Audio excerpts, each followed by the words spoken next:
Hey, authors, not to freak you out, but what if that bad thing comes to pass? Could you be okay anyway? I'm Claire Taylor, and I'm going to prove to you that no matter what happens, you can continue to be a writer.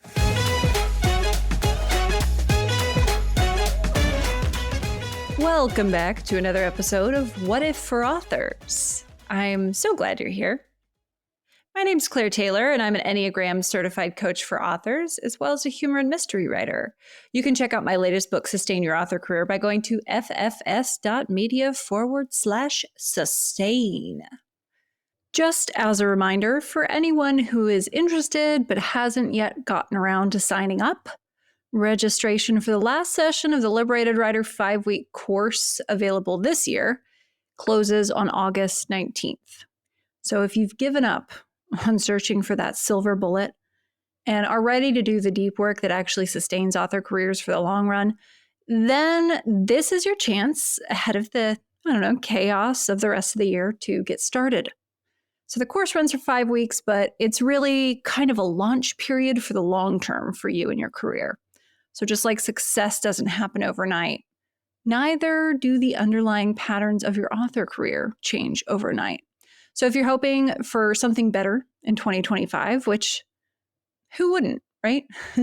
Now's the time to start planting and watering those seeds now, or August, I guess. So the course runs from August 26th through September 26th, and it includes an IEQ9 Enneagram type assessment and 3 hours of group calls with me each week to really dig in and get to know other authors who can support you moving forward. So if you are interested, go to liberatedwriter.com to register before August 19th. If you're listening to this on the Monday when it releases, I hope you had a solid weekend. I hope you did some things that made you feel rested and sturdy coming into the work week, whether that was sleeping a lot, knocking out your home to-do list, spending time with friends, or whatever else. I had a good weekend. I've been in a big fiction reading slump lately. And by lately, I mean the last year and a half or so. I've only found a few fiction books that could hold my attention and not immediately irritate me. So that's what the slump feels like. And I think that says more about me than the state of fiction, by the way. But it has been starting to feel pretty worrisome. Like, I'm a fiction writer, for fuck's sake. I should be reading fiction, right?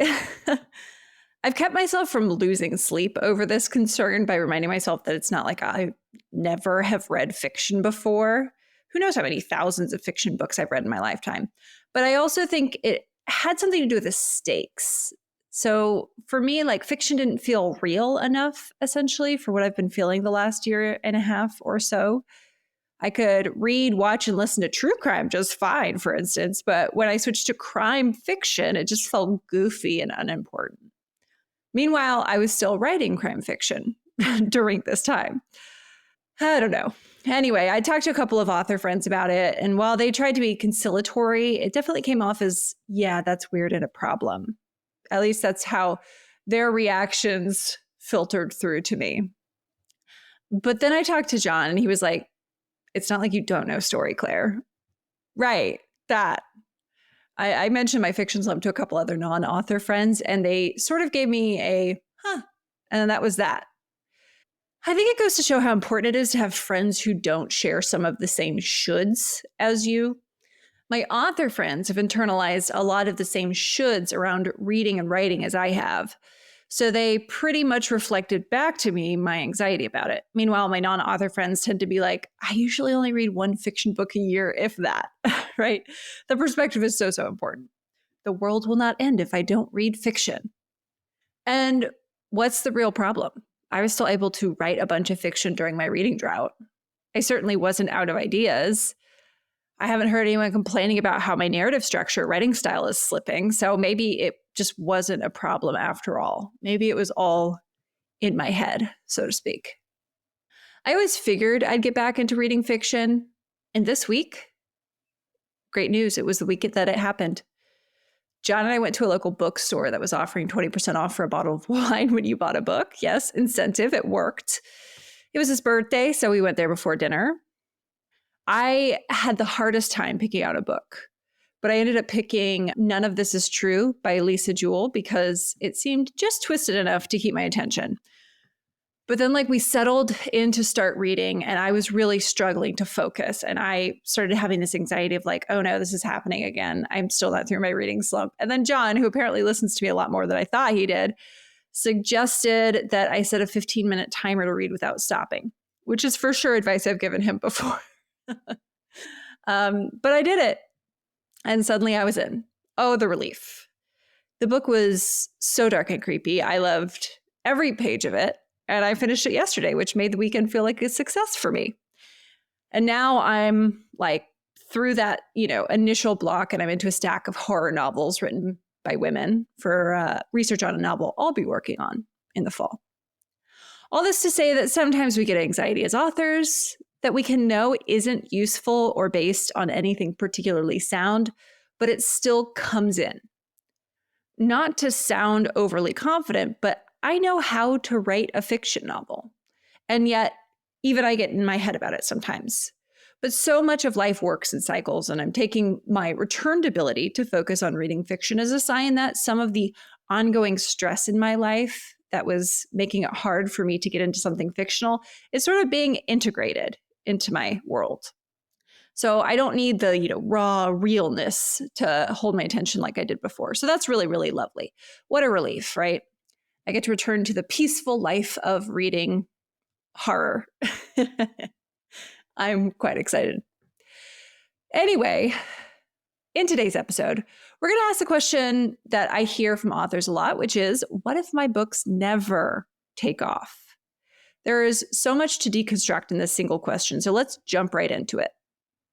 Part of author success requires preparation, and part of it requires luck. That's really important to remember. For the sake of the discussion, let's pretend that 50% of it is preparation and 50% of it is luck. It may be more 80-20, one way or the other. Nobody really knows, right? But we do know that it's not all preparation and it's not all luck. So it's a mix of both. And I think that just for the sake of this discussion, let's just say it's 50-50. So that means that no matter how much and how well you prepare for success in writing your books, you can only get to, roughly 50% of the way to your book taking off. Then it's about sitting around and waiting until luck strikes. Some of this is creating opportunities for luck, but still, you just have to wait. And sometimes it takes a long time. Sometimes luck strikes, sometimes it doesn't. The longer you can stay in the game, the greater your odds of luck striking, though, which is why I encourage sustainability practices. Authors will sometimes forget that 50% of it is luck, and they'll burn themselves out by thinking the faster I write 20 books, the sooner I'll be rich and famous, or any number of books we might pull. That one just popped into my head for some reason. So we burn ourselves out in some race to a finish line that isn't actually a finish line, and then nothing happens. There's no ribbon to run through, no friends and family draping medals around our neck. If you give up here, then the luck hasn't had a chance to find you, and now it won't. I want to point out that a biased belief that's perpetuated in this industry that can convince us that it's actually 100% hard work and dedication that creates success and no luck is required, that belief is one espoused by people who have hit it big. It's really unflattering to the ego to admit that your success is a result, in part, sometimes in great part, to luck. Lucky timing, the right person happening to see your book, having a catalog already created in a genre that just suddenly takes off, that sort of thing. The ego really wants to take credit for the success so that the person can feel a little pop of being worthy, special, or just generally better than. It's not super socially acceptable to say those things aloud. Well, I'm famous, so I'm better than you, or I'm selling all these books, so I'm clearly a worthier person than you. So instead, the successful folks will sometimes take on the role of inspirational speaker. This looks like, if I did it, so can you. This is a really sneaky way of denying that luck is involved, and it's a way of sort of reinforcing the ego. It was all hard work, so if they worked hard, so can you. Implied here is that if you don't have success, you're lazy, untalented, so forth. If you ever see me at an author event where someone says this on stage and my eye starts twitching noticeably, this is why. That person is perpetuating a lie in a very sneaky way using false humility. But make no mistake, it is still an ego-driven claim. But it's everywhere. It's everywhere. People who have success claiming they did it through hard work and know-how, and that anyone who is as smart and dedicated as they are can make it happen. So that's not true. All right? It's not. If it were true, there would be a hell of a lot more wildly successful authors because I see how savvy and hardworking most authors are. So if that were the formula, we would have a whole lot more people being bestsellers. It's counterproductive to see that your books haven't taken off yet and assume that it's because of some personal character defect of yours. It's not. Frankly, I've seen people who make it big and sell a lot who have some of the smallest amount of character I've ever encountered. So yeah, there's my type's judgment coming through, but I'm not taking it back. I mean it. I can't tell you the number of established men, for instance, in this industry who are where they are, not because of their own hard work, but because of luck, plus the hard work of a bunch of underpaid and overworked women who have been raised to believe that their labor isn't as valuable as every, precious male genius is. Barf. Okay, so if you let the fact that your books haven't taken off be a reflection of your character, which many of us do, then you're taking yourself out at the ankles. Now, that's not to say that there isn't something you can do to make your books more desirable to the right readers, because there usually is, but the quality of your books isn't a reflection of your character in any way. That may sound obvious to some of you, but not to all of you. And it's important to ask yourself if you've subconsciously been functioning this way. If you have, looking honestly and clearly at the quality of your books, your blurb, your cover, and so forth, might be too emotionally painful for you to do. If you've linked character to the quality of your books, you will not be able to look at your books through clear eyes, and you will not be able to give them the best chance they have.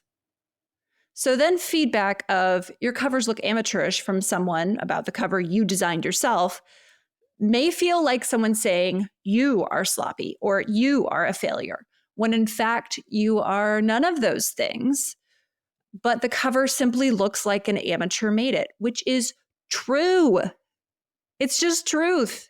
If you're not a professional cover designer, then you are an amateur. So see how something as benign as over-attribution of book sales to a person's character can quickly stifle your ability to give your books the best shot they have of taking off? If you're thinking that what I'm describing here is a stretch and that nobody does this, think again. I see it all the time. I've even felt it at points. So maybe your covers aren't the sore spot, right? What about your opening chapter? What about your skills writing compelling dialogue? What about your book's ending? Would someone offering feedback on those hurt a little bit more than feedback on the cover? Would it strike more deeply at your idea of who you are as a writer? So noticing these touchy spots allows us to untangle ourselves from them, decide that we want to give our books the best shot at success that we can, and listen to the advice from experienced and studied authors and editors rather than getting defensive. You certainly don't have to take all the advice you're given, but you lower your odds of your books taking off when you have areas of your books where you can't even hear the advice to begin with. So if your books haven't taken off yet, this is an area where you have some control. Go ask for feedback from people who already know and like your work and who you feel don't actively hate you. If you know someone who does covers, ask them if they have 5 minutes to offer feedback on yours, maybe. If you know someone who's great at blurbs, ask if you can send them yours, already have something written, and maybe just get some notes. If these folks are close friends, they'll probably do it in a heartbeat and ask for nothing in return. I do this for my close friends all the time. Personally, I like when my skills can support the people that I love. But if this person is not a close friend and they maybe do this thing that you're asking them to do for a living, you'll want to pay them. And even if they're your close friend and offer to do it for free, there's no harm in sending them a gift card or even just a thank you note in the mail. The point is, though, start asking for feedback and start asking it from specific people. What I see a lot is someone will drop a picture of their cover or their blurb into a, say, Facebook group of 20,000 people, or even just a Facebook group of 500 people. And they get so much feedback that they don't actually know where to begin. And some of the people giving feedback should not be giving feedback. And some of the people giving feedback are kind of assholes. And so this really will put your defenses up right away and make it hard for you to sort through the feedback and do so without your defenses getting in the way of you hearing the valid points. So when I say ask for feedback, I don't mean these big groups. That can be so counterproductive.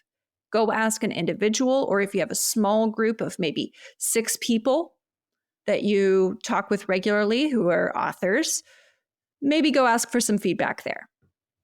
Again, even if your books are incredible with nearly flawless packaging, that's not enough on its own for your books to take off. Luck is still in play. Another point here is that books don't all take off at once generally. Some series just kind of never pick up steam. The series could be your favorite of yours. It could be your diehard fans' favorites. And yet it never really reaches that critical mass to make it chart on whatever chart you care about, right? So let me be clear. Nobody knows why this happens.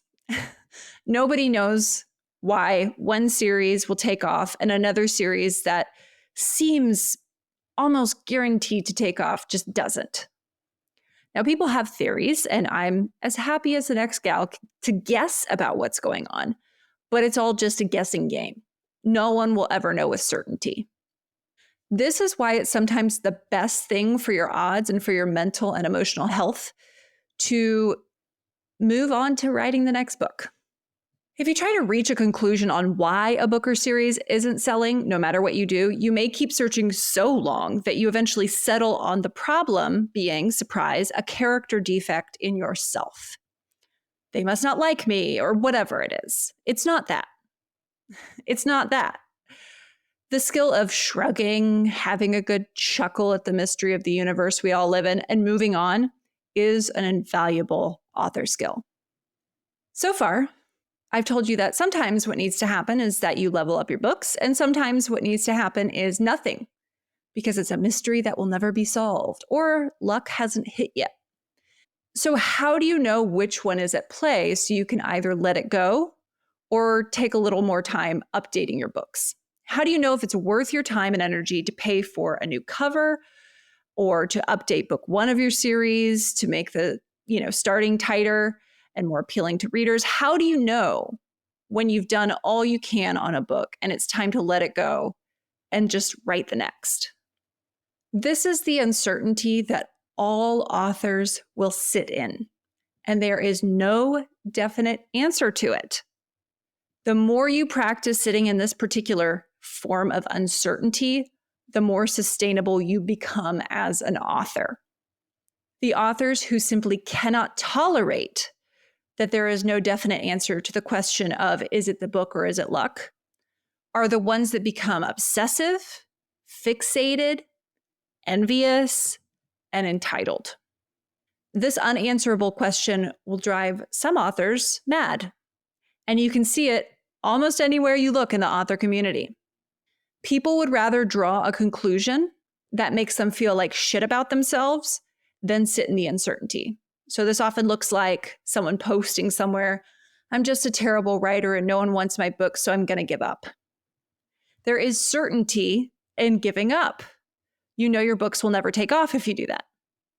Every day, authors choose this certainty over the uncomfortable and painful uncertainty of whether or not the books will take off.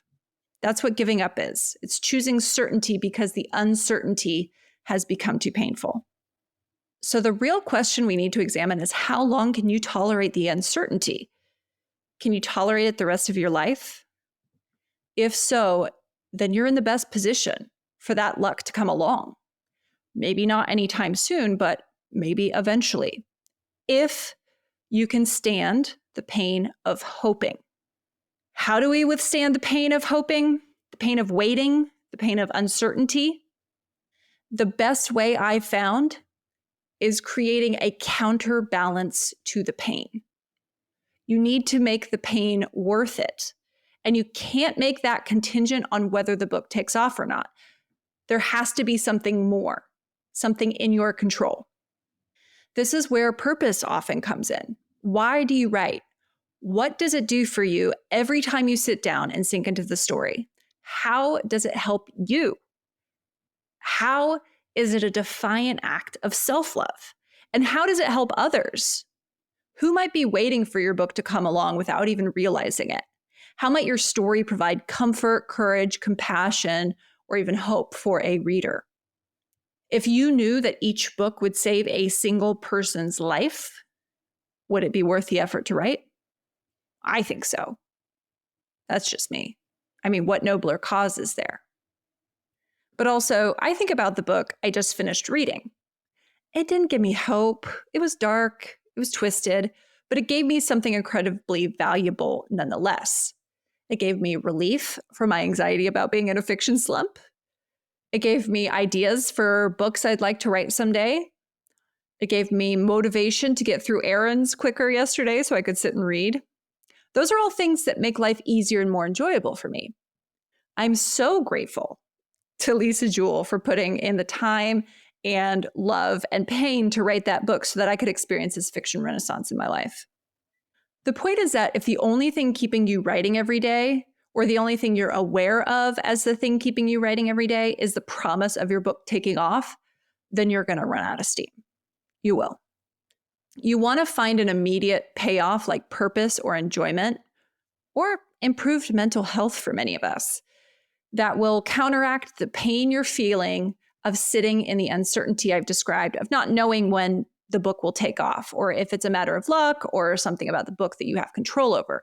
All of that uncertainty needs to be counterbalanced. The pain of uncertainty can become extreme. So you need to find something that outweighs it. And if you already know what that is, if that's a sense of purpose that you're already aware of, strengthen your connection to that. Remind yourself daily of it and lean into the feelings of that sense of purpose. Focus your attention on it and give it purposeful attention. And if you start to notice that you are having thoughts about giving up, guess what? Those thoughts are a convenient clue that the uncertainty is getting to be too much for you. It's just the uncertainty is too much. That's why you're thinking of giving up. So consider taking a break for a bit when that happens, and then reconnect to whatever is the counterbalance to that, whatever is the payoff day by day for the process of writing. Maybe imagine the people who will benefit from your book, something like that. Also, remember, you can still have a strong and fruitful author career over the long term without a single book ever making the New York Times bestseller list or anything like that.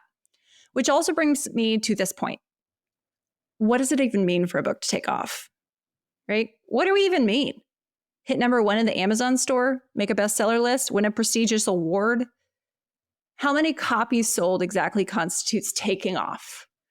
So I ask these questions to direct our attention to the question of why we feel the need for a book to take off. Is it recognition we're after? Money? A promise of relief from the grind? Generally, the answer is that we think we'll finally be allowed to feel about ourselves some way when that day comes. I'll finally feel like I'm a real writer, or I'll finally feel like I'm successful, or I'll finally be allowed to take a vacation without feeling like a slacker. So again, we are attaching our character to this result. Now, I've seen people hit this sort of nebulous level of success where the book hits the bestseller list, they're selling more copies out of, just boom, it takes off. And they don't suddenly feel different about themselves. They try, sure. They may get a pop of it and they're trying to hold on to that, but it doesn't last. And that's because our relationship to ourselves is one that is cultivated with kind and loving thoughts, feelings, and actions over time, day by day, watering those seeds day by day and pulling the weeds so they don't overtake it, that is how we start to feel differently about ourselves. And those practices are things you can start practicing right now, regardless of how your books are doing. And I recommend you do. So if you practice those things like speaking to yourself with kindness and compassion and really coaxing parts of yourself that once felt like they had to hide, coaxing them to the forefront, you'll be enjoying yourself so much that you'll lose track of time. The uncertainty of whether your books will hit or not, it won't feel so big and scary because it won't mean that much to you either way. You'll stop attaching how you feel about yourself to your success in that way. So if a book takes off, fabulous. What a great week you'll have. And if it doesn't, well, you can still wake up each day and ask, do I want to work on a new project today, or do I want to get some feedback on an old one and see if I could update it? You can just ask that, depending on how you feel each day. I should say that yes, having a book or series take off is often a nice little treat for our finances. It may be like a drink of water after we've been wandering in the desert. So I'm not going to deny that it is financially beneficial, right? But it's also not a guarantee of future success in our industry. So you hit it once with one book or one series, great. You may never hit it again like that. Do you really want your life and the way you feel about yourself to be contingent on something so fickle? It sounds like a great way to stay in a constant state of anxiety and low self-esteem, frankly. So if you've never had a book or series take off, or you had it happen once and then you haven't had it happen again since, I hope you'll practice being okay if it never happens again. This looks like connecting to a deeper reason to write that can be satisfied or nearly satisfied each time you sit down and write. And also bringing your awareness to the discomfort of uncertainty that we must necessarily sit in as authors. Be mindful of the pain associated with that and check in with yourself to see when it's getting to be too much, or you need to take a break or add in something to counterbalance it. And then you'll have a pretty good answer for what if my books never take off? You can still love writing, change the lives of readers, and keep creating regardless. Just because your book or books haven't taken off yet doesn't mean that they never will. So ask for feedback, accept the sound advice without getting defensive, and continue bravely for as long as you can, keeping an eye out for luck so you don't miss it if it comes your way. That's all you can do. And it can be enough, but it will also be painful at times. Lean into the pain and look at it. Deconstruct it. It won't kill you. But until you look at it directly, which many authors don't ever do, and until you call bullshit on some of its lies, it'll haunt you. It may even overwhelm you. The only thing that can stop you from writing is you. And if you stop writing and stop marketing, your books don't stand a chance of hitting it big at any point. That's the only certainty you can have here. So is it worth it? Is it worth just giving up so that you can have some certainty there? Or would you like to keep building muscles that allow you to stay in that uncertainty? Because uncertainty is the place where hope lives. That's it for this episode. Thanks for joining me as we unpack this anxiety today. If something in this resonated for you, feel free to drop me a line at contact@ffs.media. I'm Claire Taylor, and I hope you'll join me for the next episode of What If for Authors.